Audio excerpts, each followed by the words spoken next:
He has shown how simple his father was. And I know him because he's a personal friend.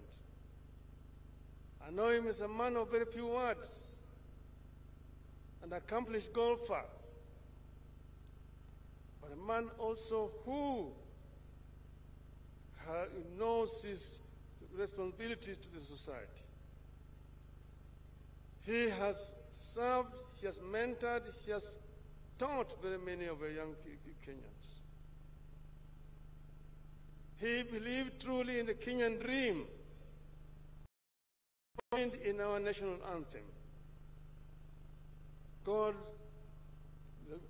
bless this land of ours. Justice be our shield and defense. May we dwell in unity, peace and liberty. Plenty be found within our borders. Justice can only be a shield and defender if there is democracy. Then may we live in unity and love each other. No discrimination on the basis of gender, ethnicity, race, or religion. Unite all the Kenyan people, all the 46 tribes of Kenya. Give them equal opportunity in terms of education, in terms of employment. Don't discriminate against your fellow Kenyan because he does not come from your tribe. And that is what Ogolla believed in. And that is what he showed. He even worked wherever he worked. It is, Your Excellency, tragic that we are studying today, but he has also shown, just as in life, in death he also said he wants a simple burial, and buried as quickly as this is in line with the traditions of our own. Commercializing burials today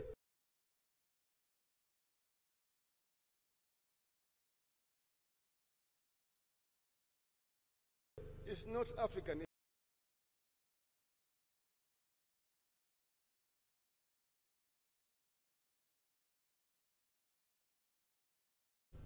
Patriot.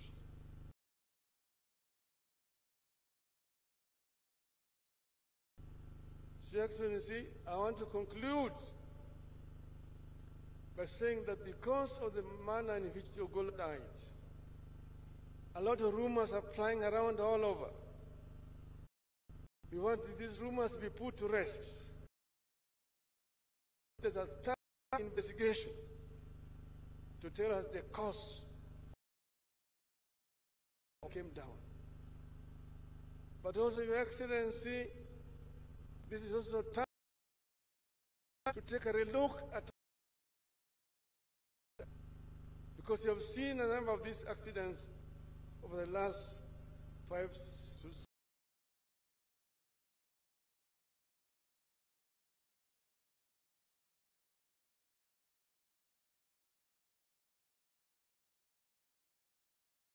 10 years.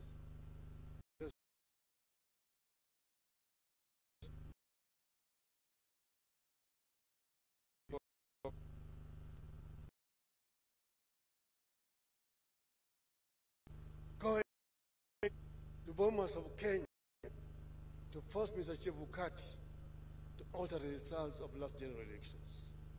So we want this to be removed as we lay him to rest. Rest in peace, our brother and my uncle, General Ogolla. Thank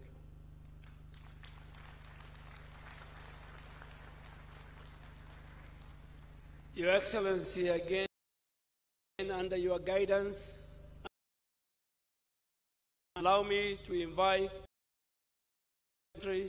Honorable Musalia Mudavadi to make his remarks, invite the Deputy President and the Deputy President, the President and the Commander-in-Chief of Kenya Defense Forces.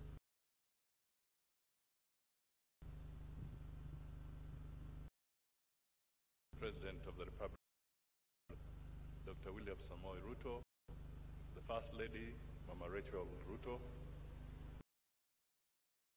Rigathi Gachagua and Mama Dora, Mama Elaine, Ogolla and your entire family, my colleagues, and all dignitaries and friends and Kenyans here in these beautiful grounds and also watching from quarters through the media. Your Excellency, mine will be very brief. First, with your permission, let me acknowledge of several heads of missions who have joined us here today to bid farewell to General Ogolla.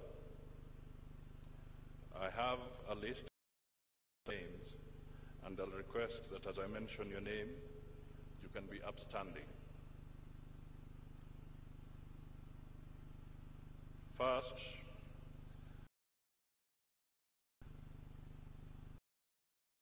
Republic for Azerbaijan,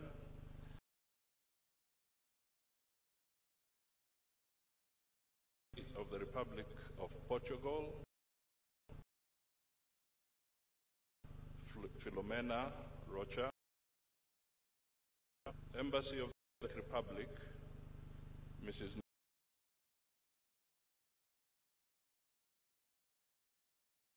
of the delegation of the European,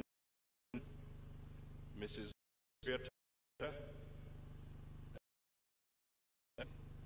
Dr. Roberto, Embassy of the Republic,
the general who has fallen.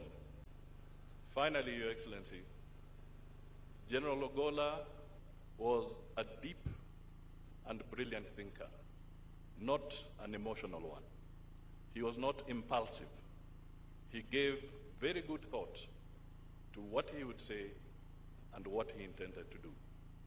He was truly a deserving and befitting leader of the military.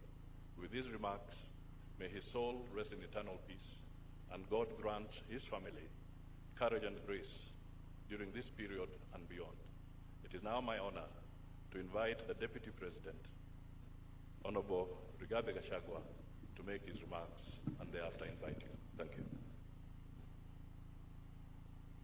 The Commander-in-Chief of Kenya's Defense Forces, Your Excellency President William Ruto, Your Excellency our First Lady, Mama Rachel Ruto, the Prime Cabinet Secretary, the former Prime Minister,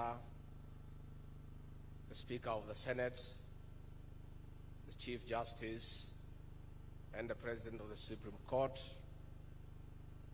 the Vice CDF, the service commanders, all officers present, our men and women in uniform, Mrs. Ogolla, and your children and the family. We come here accompanying the President, first and foremost to condole with the family of General Ogolla. Again, we come here to condole with the KDF fraternity for the loss of their general, a celebrated and decorated soldier who has passed on in the course of duty. Your Excellency, as we condole the family and the KDF family, let me also, on behalf of the executive, take this moment to condole with you as the Commander-in-Chief of Kenya's Defense Forces for the loss of your CDF, whom you considered as a loyal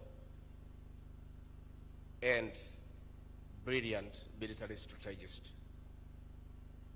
Your Excellency, for the time we worked with General Ogolla, he was a very committed officer of the military. Besides that, the man was humble, pleasant, and amiable. He was also a very kind man. And when we talk to many officers who have served under him, they would give testimony of his humility and his kindness. Your Excellency, I was a beneficiary of his kindness. I remember late February this year, when I was in my office, I was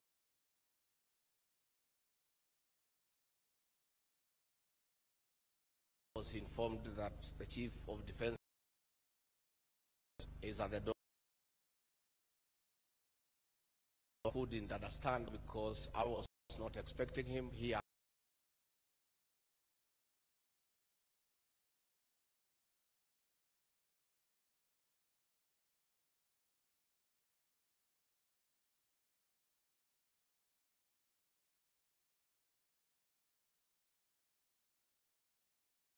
Here, the general was holding a big card, and he said he had come to wish me happy birthday, and I was not even aware it was my birthday.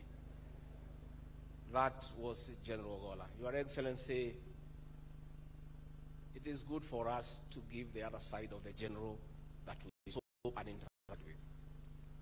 General Ogolla, despite being a very we celebrated for his various accomplishments, was also a very humorous man. He was full of very good jokes. Tense situations, he would make everybody feel comfortable. Many a time as we waited at the airport, Your Excellency, to welcome you or to see you off to foreign countries, the general would keep us busy with many good stories and keep us entertained. And I do remember one such day when you left, and we were left there, and we were in a hurry to leave as you took off. And he told me, Mr. Deputy President, it is good for me to inform you that when you are in a military facility and the Commander-in-Chief is away, I am the senior most